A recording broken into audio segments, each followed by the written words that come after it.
Welcome to the Ripple Effect Martial Arts Podcast.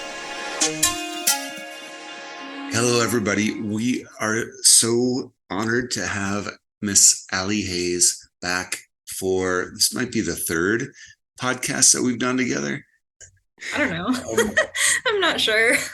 Well, in any case, welcome back, and let's get into some stuff that you've been up to recently in karate and the world. Just a quick introduction. Ms Allie Hayes has been studying martial arts for the past, when did you start? I think it's been about 10 years. Something like half your life. Is that about right? A little less, but I mean, with Ripple, yeah, that 10 years. I did some stuff when I was a kid, but I don't really count that as much. It wasn't as serious or focused. It was a kind of a little training ground, right? I think a lot of us have that experience, starting out and stopping and then coming back.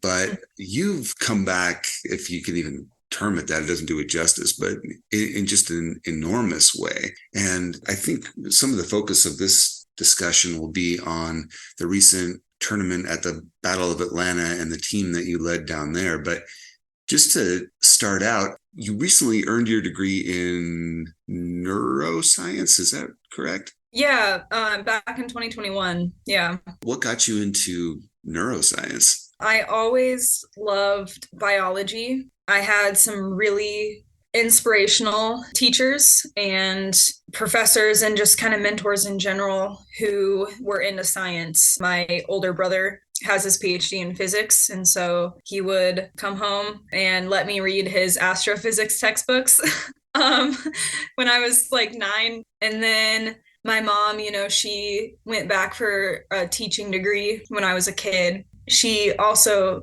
would bring home her science textbooks in geology and human anatomy, like the different skeletal muscular systems, and I would just be all over it. Neuroscience, I think, really appealed to me because it gave me a challenge. I was really interested in psychology, but it was not challenging enough for me. I really wanted to dig into the objective findings of mental health, of the brain, of our behavior as humans, how we interact with each other, interact with society, how we think about ourselves. It was just so fascinating to me. Artistry, that's kind of how we first met. I feel like I saw your art on the walls when you were a teenager of the karate school. And I thought, wow, who did this? And you can still find one in Johnstown. It's behind the front desk in Johnstown.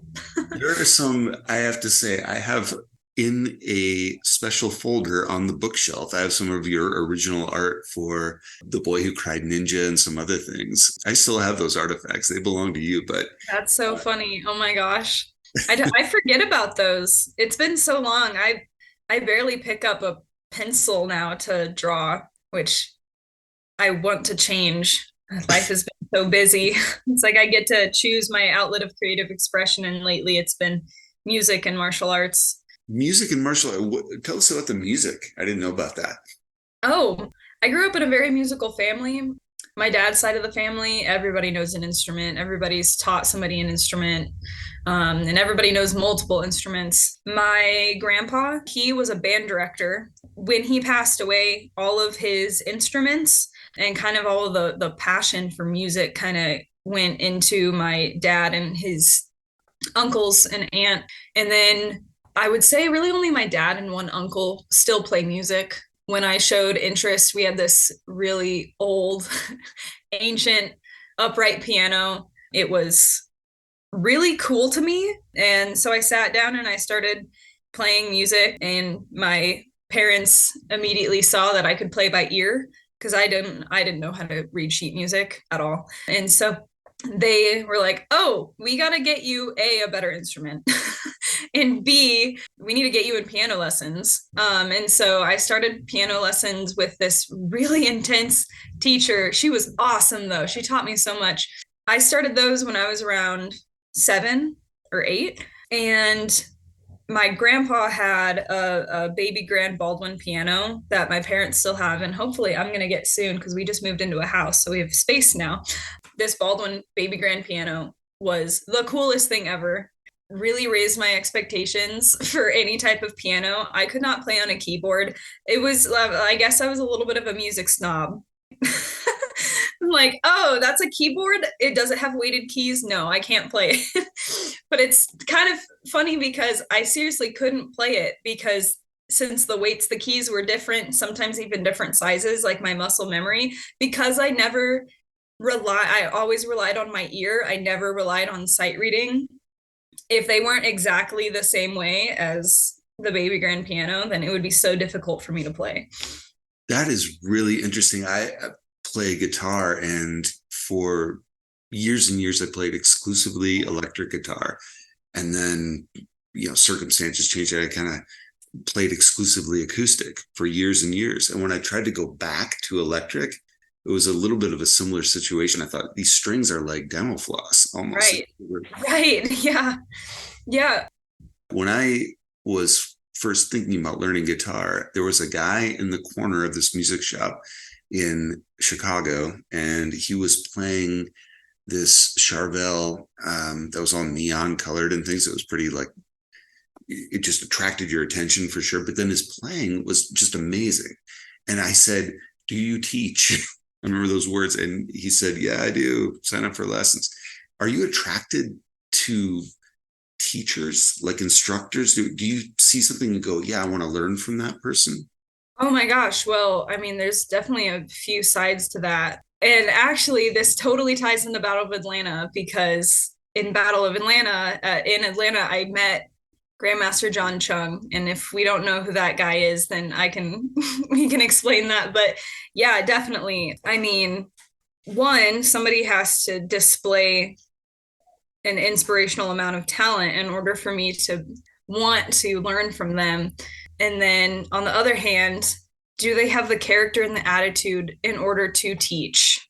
Because sometimes you run across some people that, they're really, really good. They are really successful. They've gotten lots of points. They're a ranked competitor. So the other piece is that humility, that service. Are they willing to teach? Do they think that you are good enough for them to teach you? And it's kind of interesting because I mean, people have their opinions, especially around like the tournament circuit. And I mean, it's not really the tournament circuit, it's kind of just martial arts in general. When you're out in tournaments and you're exposed to a ton of different types of martial arts, different styles, different schools, different styles of teaching, different styles of leadership, you experience things in a more real world sense. Like at Ripple Effect, we are really, really on top of our leadership, our leading by example. We really care about the example that we're setting for our students, making sure that we're always mentors, making sure that we are supportive and always there. And unfortunately, that's not a thing in other places in the world. I wish it was, but I mean, that's a thing about Ripple Effect that I'm very proud to be a part of, is that we are always, our mindset, our character, that is really the first thing. It's a powerful feeling. I have felt that too with the instruction. Tell us a little bit about John Chung. So he was a student of Jhoon Rhee. Is that right? Yeah. Yeah. What was it like to be around him? Oh my gosh. It was like, okay, so I guess let me just set the scene. So in the Renaissance Waverly Hotel, that's where the Battle of Atlanta has been held for quite a few years, and I'm assuming is going to be held there for much longer. This is technically a 3-day event, 2 days for pure competition. One day, the Thursday that it began on, was a little bit of a camp and seminar day. So lots of opportunity for cool stuff to happen. So it was, let's see, Friday morning. We had one of our adult competitors. She went out and she sparred first thing in the morning. And then we had some more sparring rings go. And it was around like 10 or so when the Korean Challenge ring came up. And this is really cool because the Korean Challenge, this is where competitors present a Korean form. So Taekwondo, Tang Sudo are the main two, and their various styles. They present a Korean form. There's a certain set of rules that you have to abide by. It has to be completely unaltered. You have to wear a white uniform. You don't say a presentation. You just go up, you do it. There are judges placed very strategically. They're counting how many yells you have, your stances, the evenness of your kicks on either side. So it's intense, but it's so cool. And this is the first time that NASCA had ever had a Korean challenge. They've had Japanese challenges with the traditional Japanese forms forever, but this was new. And I wanted to compete in it, but I tore my ACL back in February, so nothing really happened with me during this trip, but just watching it was 99% of the coolness, let's just say.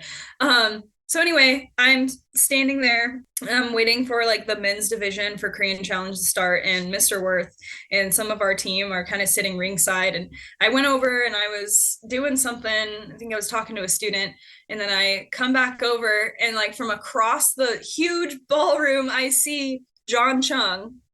And I'm like, oh my gosh, that's John Chung. And I am not a person to like get starstruck or like whatever, but I legitimately squealed. And again, I tore my ACL back in February, so I have this huge knee brace on. I can't run. So I'm like hobbling over as fast as I can, like skipping on my good leg, trying to get over there. And I'm like, oh my gosh, Cole, it's John Chung. Like, do you? And nobody recognized him other than me. And he's like, oh my gosh, it is John Chung.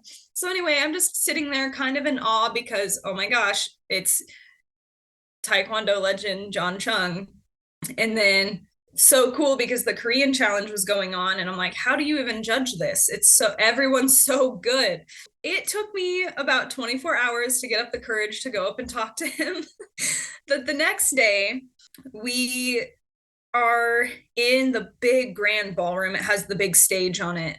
And there are some demo teams up there, they're performing. And so everyone's like, oh, wow, that's so cool. At this point, I've seen everything that I really, really wanted to see. And as a person who's been in martial arts for so long and been in competitions several times a year, there's a point that the wowness factor kind of dies down just a little bit just because you've seen so much.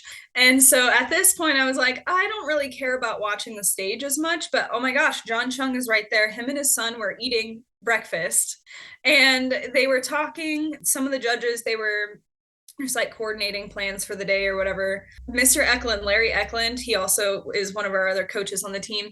He and I are in the ballroom together, and I'm like, oh my God, Larry, look, it's John Chung. And he's like, go talk to him. You're talking to me about that's John Chung, but why aren't you just going up and talking to him? And I was so nervous because not because it's John Chung, but because what if you meet somebody who you really look up to and they're not the person that you thought they were? And so that was really what was weighing on me. So anyway, I just ripped the band-aid off and I go up to him and I was like, hi, I'm so sorry to interrupt your breakfast. You know, you're really busy, but would you mind getting a picture with me? And he's like, oh, I would never mind. I always have time. And he's just the nicest, kindest, down-to-earth person out of every quote unquote famous person that I met there. He was the one that he stepped away from his son, his judging duties, and we talked for a solid 10 minutes until all the rings began. Of course, he wants to get to know, like, oh, who are you? Who are you here with? Like, who are you representing? And then he knew a little bit about ripple effect. And then, well, this is like the thing that I really wanted to talk to him about. I was like, I led a curriculum standardization process a couple of years ago in our schools, and we used your videos, and he loves his own videos. It's so adorable. And I mean, they're good videos. They're great instructional material. So I'm like, yeah, so I use these videos and I led this, I'm a freak about details. I can analyze things, and I use them. And I just want to say, like, you are one of my inspirations for traditional forms in competition, because John Chung came up through competition. He competed with Granada. He competed with Beethoven. So those martial ballet that Jhoon Rhee made, he did shift the forms a little bit for competition, but he's really one of the pioneers of the national circuit of NASCA. So it was just so cool to talk to him. And then later that day, Mr. Worth was up for his traditional Korean traditional forms, not the challenge. It's a little bit of a different thing. And he's on stage, and who's judging him on stage? Grandmaster John Chung. We also had another one of our students, Annalise Frenecki. She was her ring was judged by John Chung too. And so yeah, Mr. Worth goes in out of 21 people, he takes fourth place, which is insane because this is the first time we went to NASCA. He's getting judged by John Chung. And so it was just like, it was really, really cool. When he was going up to get feedback from him after his forms, we had this other guy come up to him in Cole's ring and was like, "Hey, I learned all of my forms from you, from John Chung. I learned all of my forms from your videos." And he just goes, "Yeah, me too." I remember learning about John Chung when I was a brown belt. And that was when Ripple Effect was going, the process you just described. They were reviewing his curriculum and his take on the combinations and forms and going, we're going to change a few things. And a couple months ago, I talked to John Worley, Grandmaster Worley, old school legend, and who studied under Jhoon Rhee. And he talked about that process about, do you change the traditional forms? What it constitutes a traditional form? In his opinion, you do. You modify and you weigh that take a lot of consideration into what you are changing. And I remember that going on when I was working there in my black belt. What do you remember about that process? Because you were an instructor by that point. Well, it happened a few times. And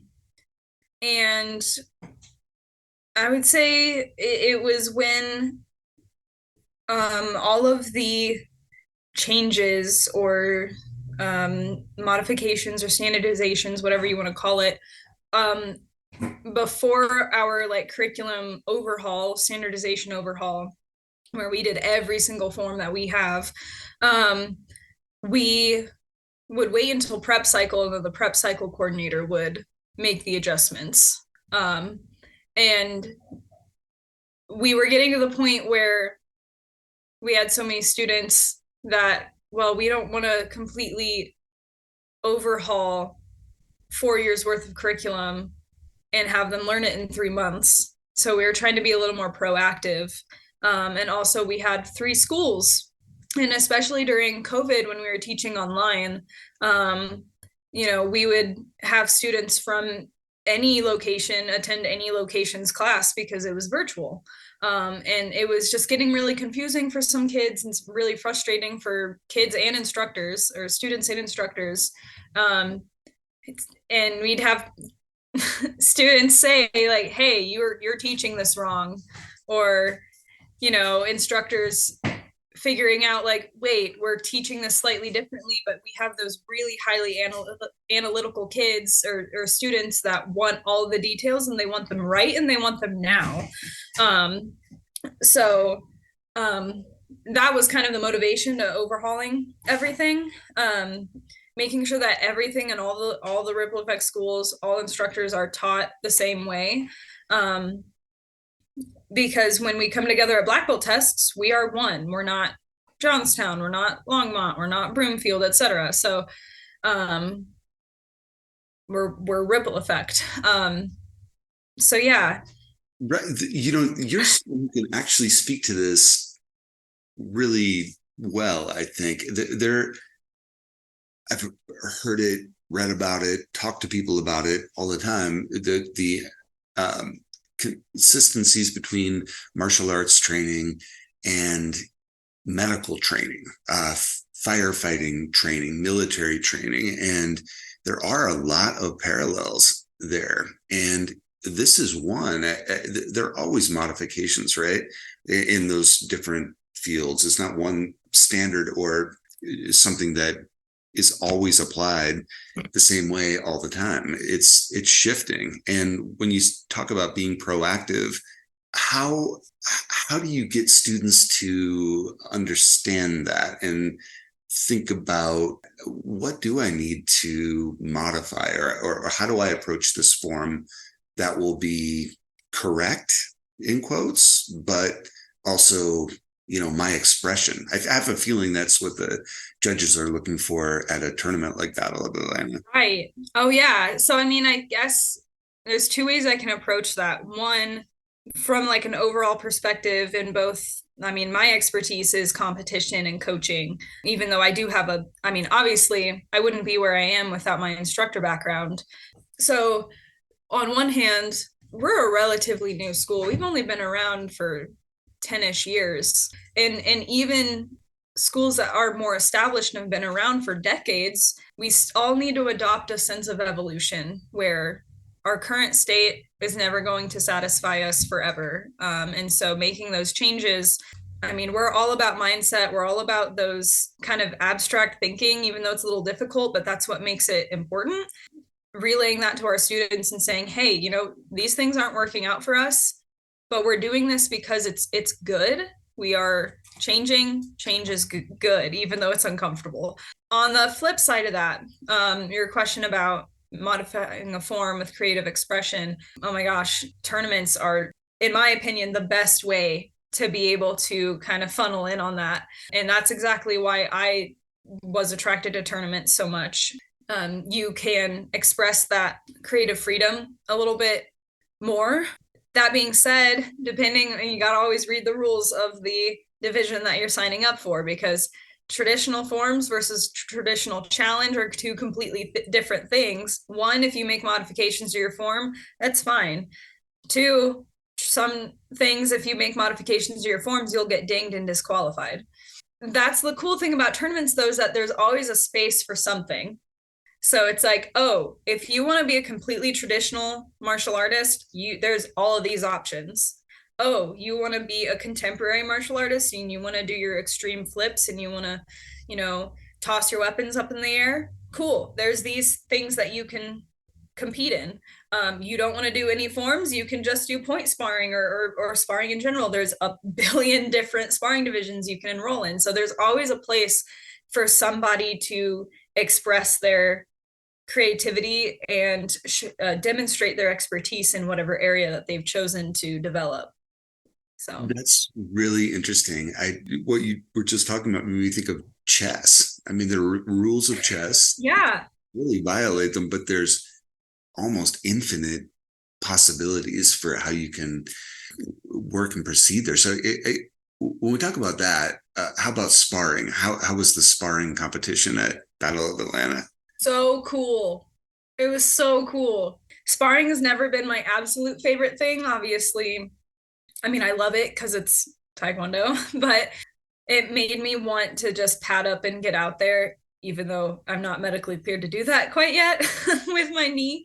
But it was so awesome. That actually brings me to another cool little fun fact, is that so at NASCA tournaments, they have coaches meetings every single morning, sometimes multiple times a day. In the meeting, it goes through concussion awareness, safety, going over obviously the sportsmanship, the coach behavior, all that stuff. But I think one thing that a lot of people get really intimidated about with sparring at tournaments, especially, is that it's too scary. It's really intense. It's a lot, and it can be. But they took a lot of measures this year, and what I assume in the previous years too, to make it safe, fun, thrilling. Intense. It's a challenge, but it's not. You're not going to go in there and get your head kicked off.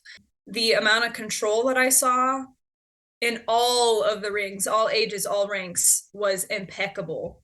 Oh my gosh, you'd think people were half lightning. People moved so quickly.